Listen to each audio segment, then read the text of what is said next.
Hello students, good morning बेटा।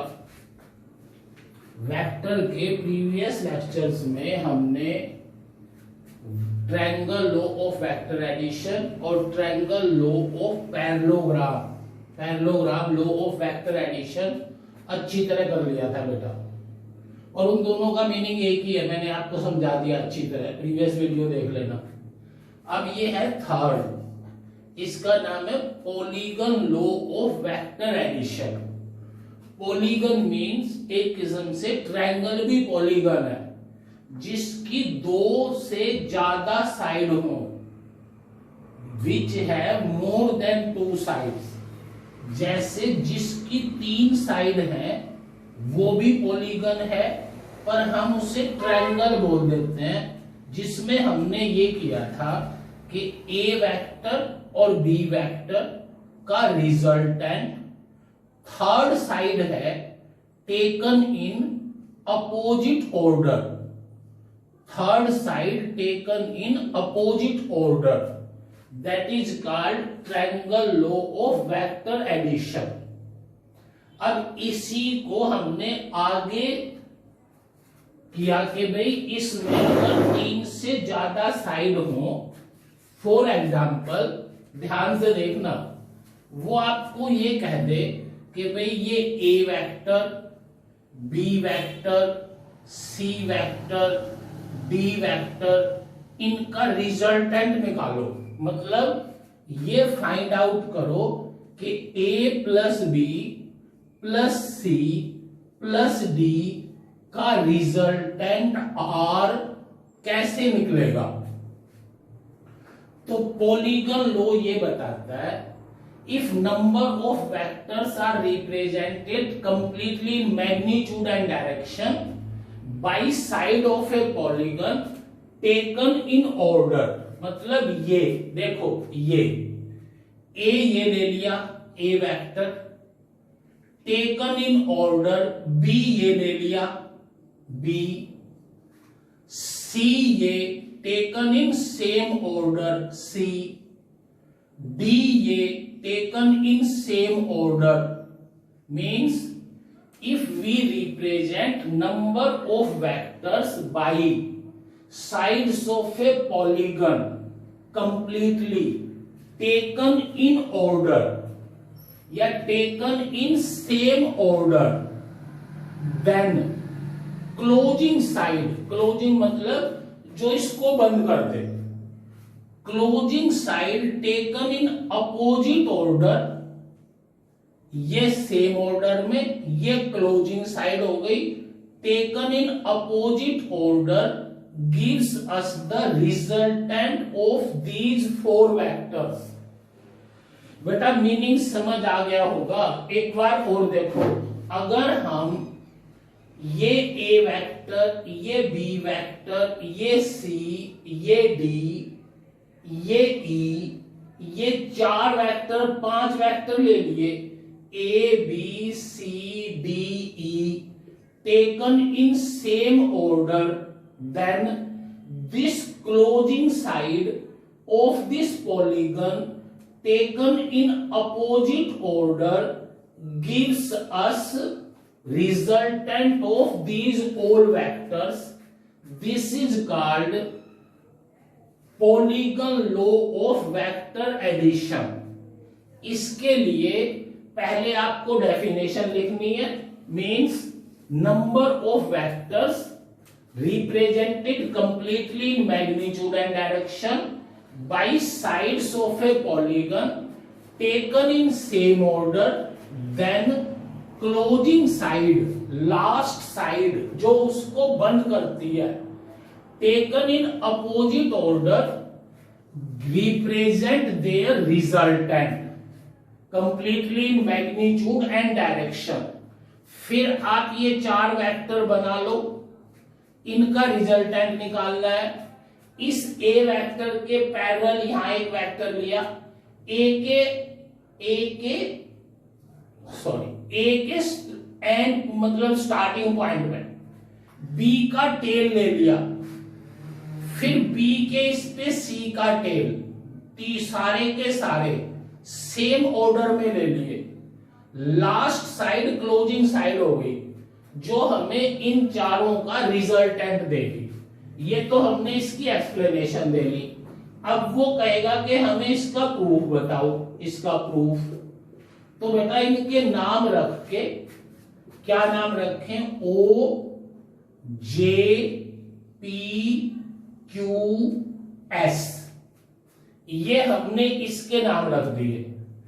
अब यहां पे आप ये कहोगे कि in a triangle O J P, in a triangle O J P OP gives us OP equal to A vector plus B vector, A plus B vector, किससे, triangle law of vector addition से।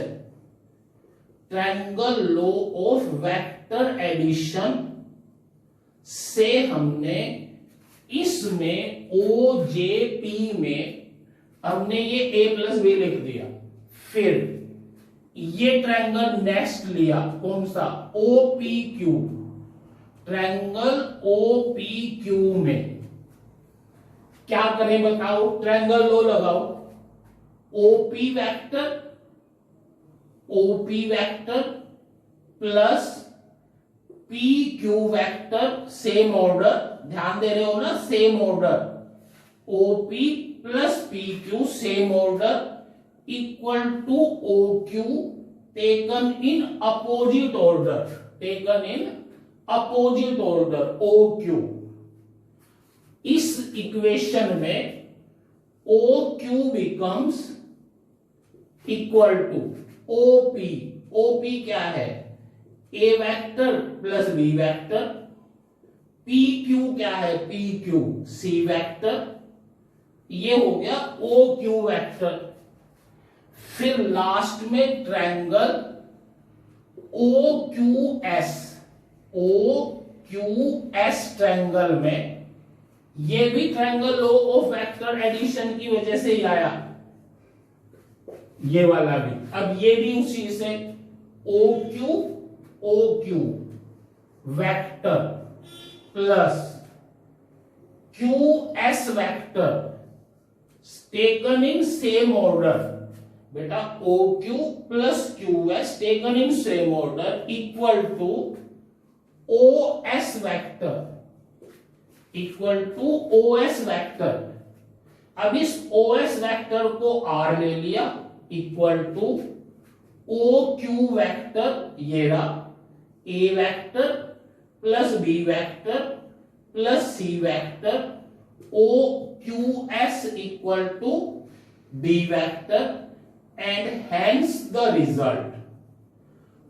ये हमने triangle law की help से इस polygon law को prove कर लिया, जिसने हमें क्या बताया कि भाई अगर आप नंबर ऑफ वेक्टर्स को किसी पॉलीगन की डिफरेंट साइड से टेकन इन ऑर्डर रिप्रेजेंट करते हो तो third side taken in opposite order gives us their resultant.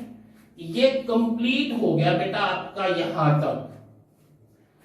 Polygon law of vector addition complete है हमारा। अब एक नोट डालो इसमें ध्यान से कि भाई अगर कोई आपको ये कह दे कि find the resultant of, note में उसने हमें एक डायग्राम बना दिया, ए वेक्टर, बी वेक्टर और प्लस सी वेक्टर, ये तीन वेक्टर ले लिए, ए बी और सी। उसने हमें ये कह दिया कि find resultant of A vector plus B vector या A vector plus B vector plus C vector का एक वेक्टर निकालो कि भाई ये वेक्टर किसके बराबर होगा। तो आपको ये ध्यान रखना है अगर इसके मैं नाम रख दूं OPQ, तो आप ये बोलोगे in the triangle OPQ A vector plus B vector equal to, taken in order, A vector plus B vector equal to OQ vector. भाई ट्रायंगल लो तो यही कहता है कि ये A वेक्टर लिया आपने, ये B वेक्टर सेम ऑर्डर में, तो ये वेक्टर OQ आपको इन दोनों का रिजल्टेंट देगा। अब ध्यान से देखो, ये जो C वेक्टर है, C वेक्टर ये इक्वल और अपोजिट है OQ वेक्टर के।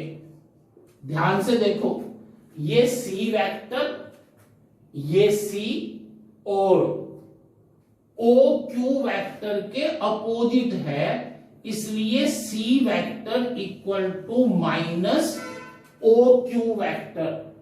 अब इसकी जगह मैं माइनस रख दूं A plus B vector equal to minus C vector. भाई OQ तो माइनस C है बेटा, अब इसको इधर ले जाए तो A vector plus B vector plus C vector equal to 0। एक ये बात पता चल गई आपको क्या, कि अगर आप एक पॉइंट से स्टार्ट करके बहुत सारे वेक्टर्स को सेम ऑर्डर में लेके और लास्ट तक यहां पे ले आओ, देखो ये है सपोज, ये A plus B vector plus C plus D plus E vector, इन सब का रिजल्टेंट निकालो, तो आपको ये बात पता होनी चाहिए कि भाई इस केस में A plus B plus C plus D plus E equal to 0 आएगा। कब आएंगे 0? जब O से स्टार्ट करके सेम वेक्टर लेके O पे ही आ जाएं, तो इन सब का रिजल्टेंट 0 आएगा। दूसरी बात देख लो, अगर मैं यहां पे ये कह दूं PQRS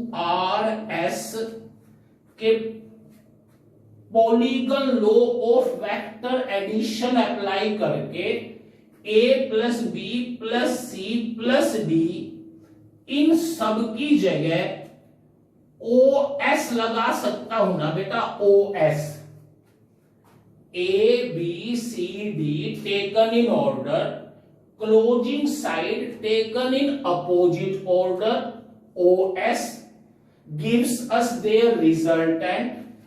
अब मेरे पास क्या आया, ये OS vector plus E vector equal to 0, पर ये OS vector minus E vector के बराबर है, इसलिए इनका रिजल्टेंट भी 0 आ गया।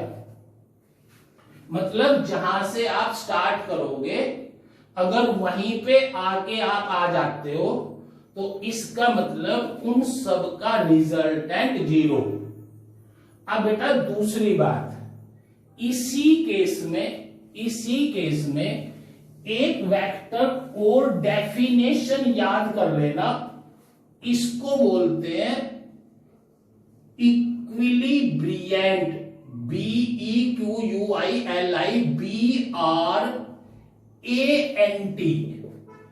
इक्विलिब्रिएंट वेक्टर। ध्यान से देखना, बहुत इंपॉर्टेंट है। तो ये इक्विलिब्रिएंट वेक्टर वो वेक्टर है जो बहुत सारे वेक्टर्स के रिजल्टेंट के अपोजिट होता है।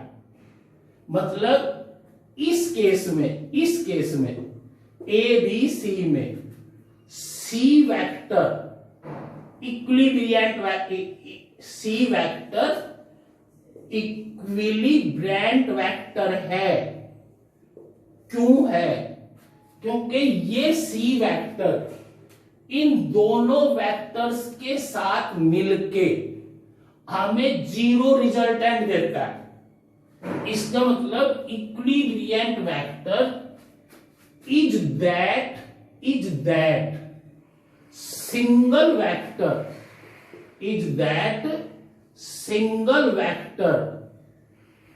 which balance number of individual vectors मतलब जैसे इस सी वेक्टर में a प्लस बी में जुड़ के इनका रिजल्टेंट जीरो कर दिया, इसलिए आप यहां ये कह दोगे कि this C vector is a equilibrant vector of A vector plus B vector. मतलब A vector plus B vector के साथ ये सी वेक्टर जुड़ के इन्हें बैलेंस कर देता है, इनका रिजल्टेंट जीरो कर देता है। एक तो ये डेफिनेशन हो गई। दूसरी definition, equilibrant vector is that single vector, definition लिख लेना, equilibrant vector is that single vector which is equal and opposite of the resultant of, which is equal and opposite of the resultant of number of vectors। जैसे ये a और b है, इनका resultant OQ है, OQ, इनका resultant क्या है? OQ। पर ये सी वेक्टर इस रिजल्टेंट के अपोजिट है ना। मेन बात वही है, जो वेक्टर इनके साथ मिलके इन्हें जीरो कर दे, या जो वेक्टर इन सब के रिजल्टेंट के अपोजिट हो, रिजल्टेंट के अपोजिट, जैसे यहां पे है तो ये ई वेक्टर क्या है भाई? ये ई वेक्टर इन चार वेक्टर के रिजल्टेंट के अपोजिट है। तो ई वेक्टर क्या लिखूंगा? इक्विलिब्रेंट वेक्टर ऑफ किसका? Of A vector plus B vector plus C plus D. ये ई इनका इक्विलिब्रिएंट वेक्टर है, और जो इनका इक्विलिब्रिएंट वेक्टर हो वो वेक्टर इनके साथ मिलके सारों को बैलेंस कर देगा, रिजल्टेंट जीरो आ जाएगा। या ये ई वेक्टर इन सब के रिजल्टेंट का अपोजिट है। मतलब या ये कह दूं कि इनका रिजल्टेंट माइनस ई है। एक ही बात है, इनका रिजल्टेंट माइनस ई है।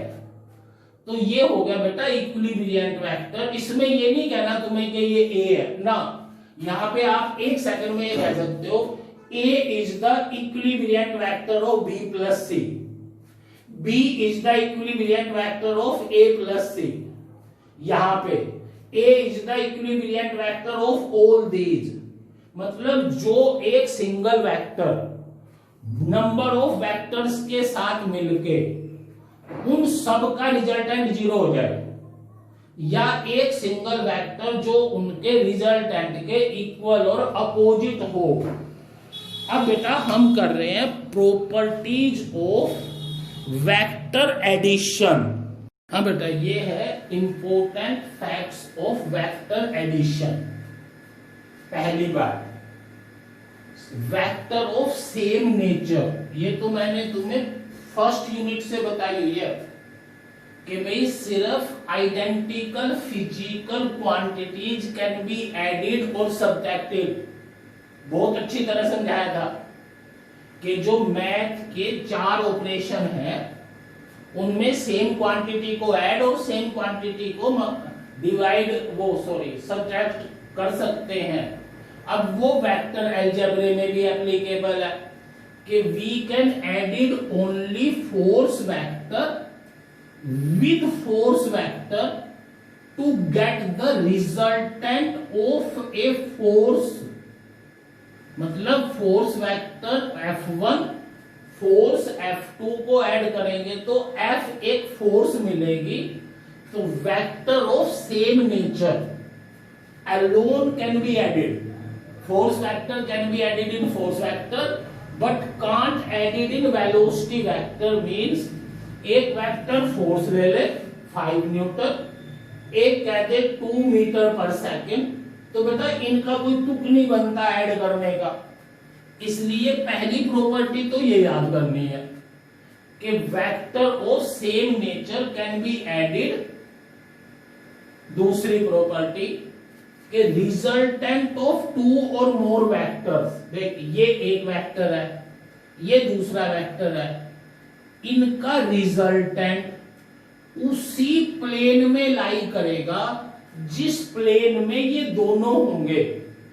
सोचो, मतलब ये नहीं हो सकता कि एक वेक्टर ये है, एक वेक्टर ये है और इनका रिजल्टेंट किसी दूसरे प्लेन में चला जाए, इसी प्लेन में रहेगा, इनका रिजल्टेंट ये आएगा।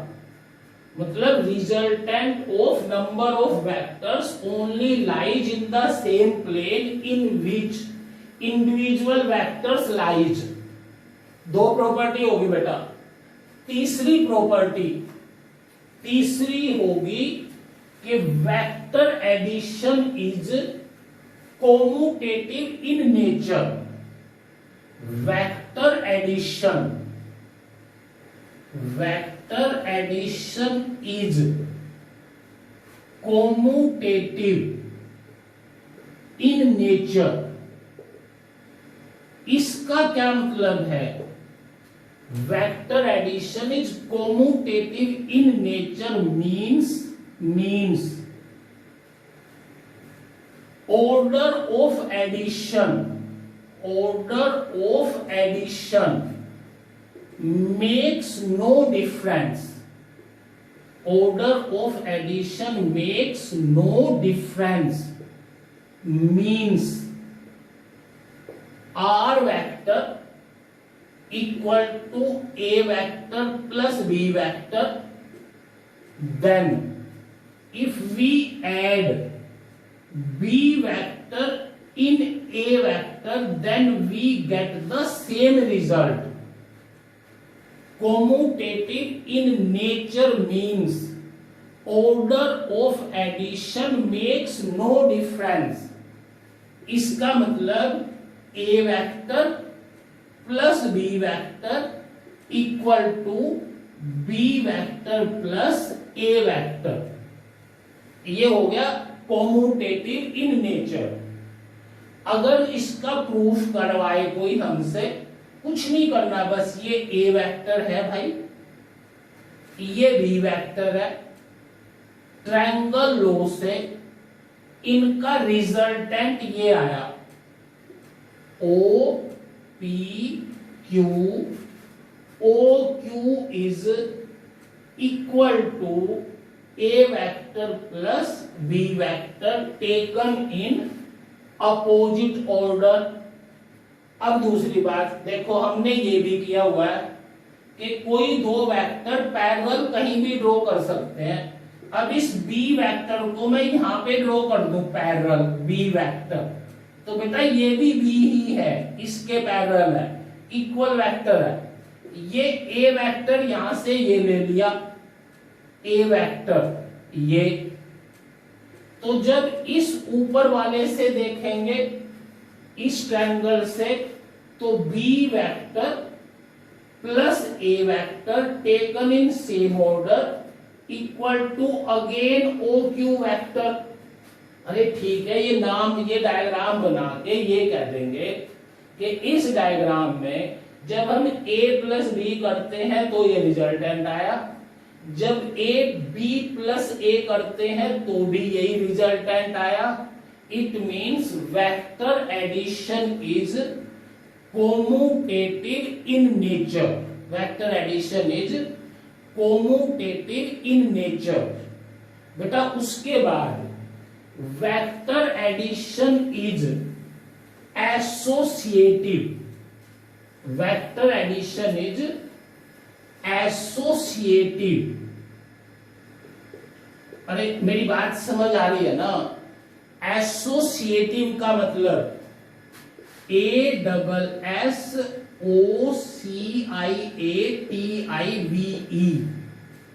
एसोसिएटिव का मतलब vector can be grouped.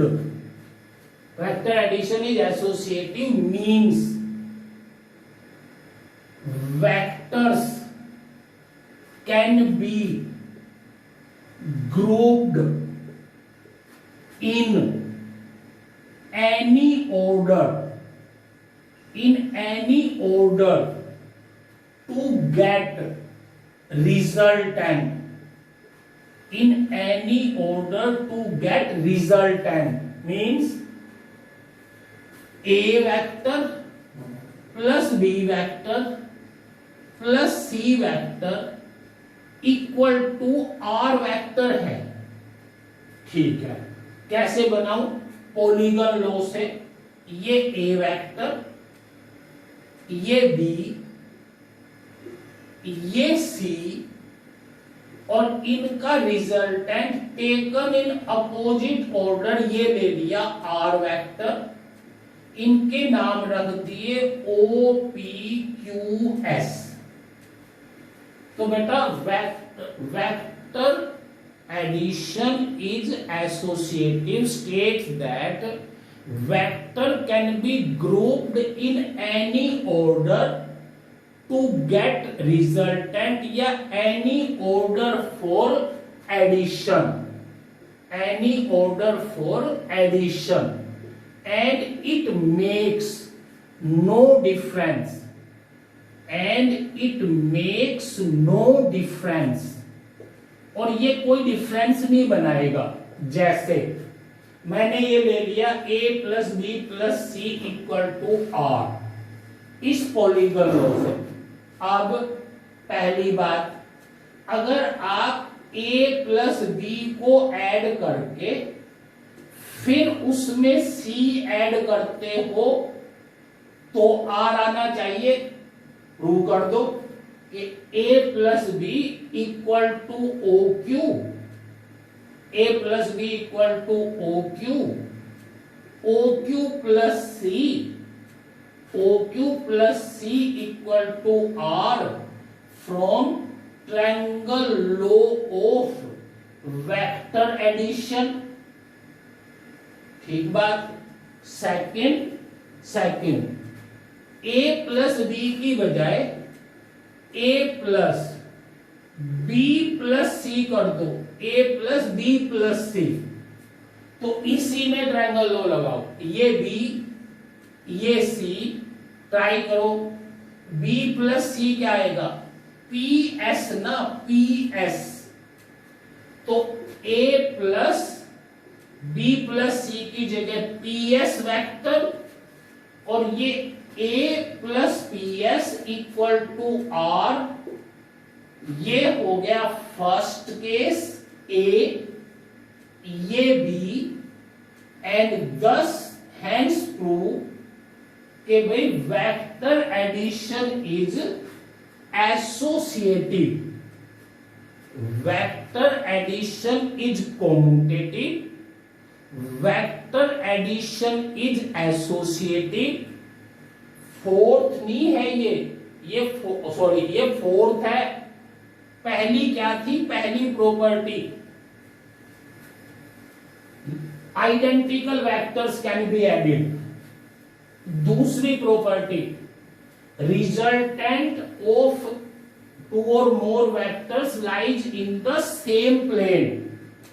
Third property vector addition is commutative. Fourth property vector addition is associative. Fifth property vector addition is distributive.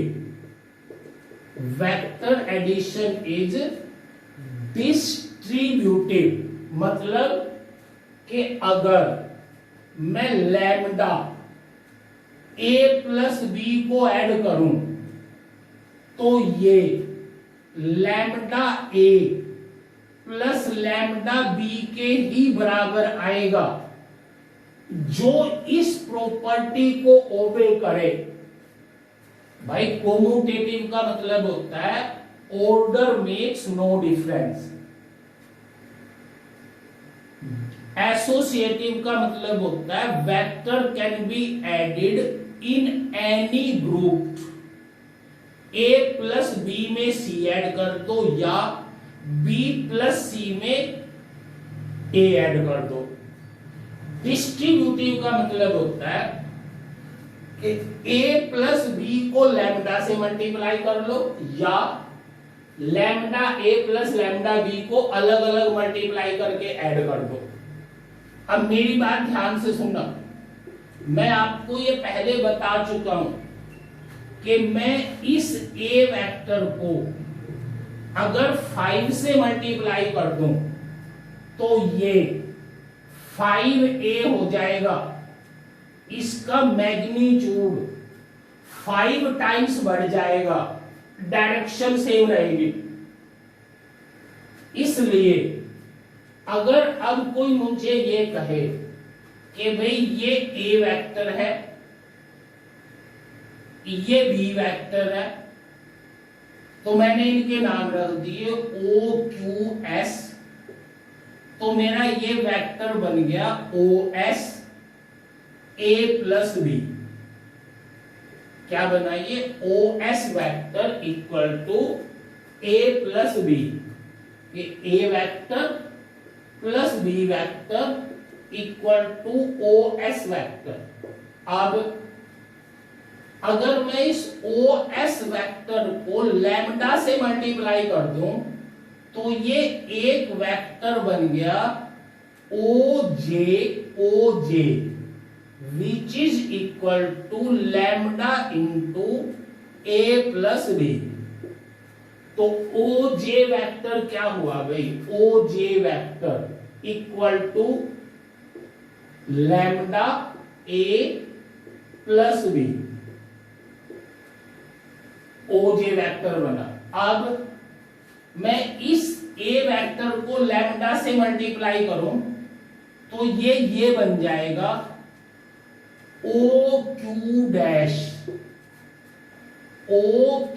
Dash equal to lambda A. यहां से इस बी को मल्टीप्लाई करूं lambda से तो ये क्यू डैश जे, ये क्या बना? क्यू डैश जे लैम्डा इंटू बी वेक्टर। भाई इस वेक्टर के पैरेलल ये वेक्टर है, लैम्डा से गुणा की है तो क्यू डैश जे आ गया ये वाला। अब ट्रायंगल लो से O Q dash plus Q dash J dash equal to O J vector. तो ये ओ जे वेक्टर क्या हुआ? ओ क्यू डैश मतलब lambda A vector plus lambda B vector, and thus we can say that vector addition is distributive in nature। बेटा यहां तक करना, कल इसके न्यूमेरिकल्स करेंगे वेक्टर एडिशन के। Thank you.